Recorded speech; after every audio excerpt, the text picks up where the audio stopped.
नमस्कार. आज मी तुम्हाला उपासाचं ॲपलचं कस्टर्ड दाखवणार आहे. त्याच्यासाठी काय काय लागतं ते दाखवते. आधी हे ॲपल आहेत, हा भिजलेला साबुदाणा आहे अर्धी वाटी, आणि थोडे ड्रायफ्रूट, थोडी साखर आणि वेलची पूड आणि दूध. एवढ्या साहित्य. आता आपण झटपट उपासाच्या दिवशी असं थंड मस्त कस्टर्ड ॲपल छान वाटतं खायला.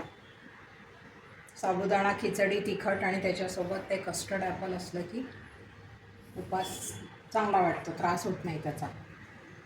कसं करायचं ते मी आता तुम्हाला दाखवते. हे ॲपल सालं काढून मी बारीक चिरून घेणार आहे, आणि हा साबुदाणा मी बारीक करून घेणार आहे मिक्सरमध्ये, आणि मग तो दुधात टाकून आपण उकळवू. आणि हे ड्रायफ्रूटचे तुकडे करून घेते,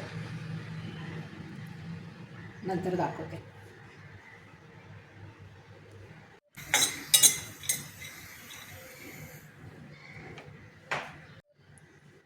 हे ड्रायफ्रूट भाजून मी काढून घेतलेत कढईतून. आता त्याच कढईत आपण दूध टाकू.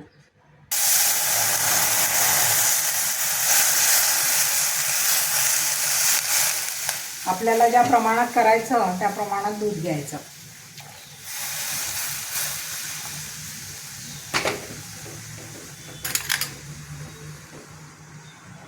दूध गरमच आहे आपलं. आता त्याच्यात हा साबुदाणा टाकू, मिक्सरमध्ये फिरवलेला.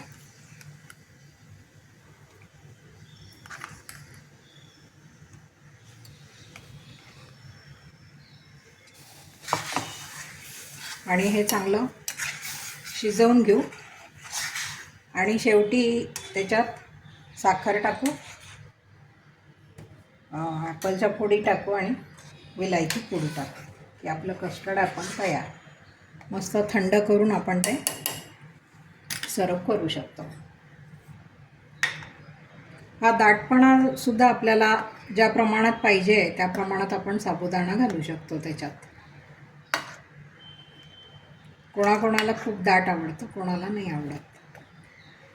आणि साखर आपल्या आवडीप्रमाणे, ड्रायफ्रूट आपल्या आवडीप्रमाणे आपण घालू शकतो. आता हे उकळलं आहे चांगलं, त्याच्यात मी ही साखर घालते.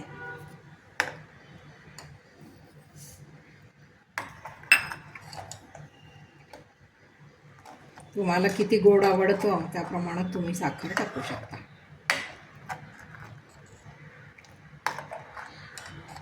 आता हे चांगलं उकळवून घ्यायचं, गॅस बंद करायचा,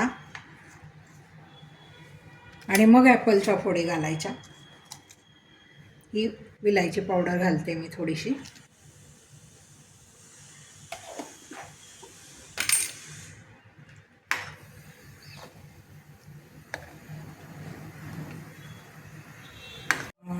साबुदाणा टाकून आता हे उकळलं आहे. आता आपण हा गॅस बंद करू आणि त्याच्यात या फोडी टाकू. असा साबुदाणा थोडा राहिला तरी हे चांगलं दिसतं, कारण अशी पण आपण साबुदाणा खीर खातोच की नाही. आणि नंतर आपण हे सगळं फ्रीजमध्ये थंड करू, भरपूर दाट होईल ते. मग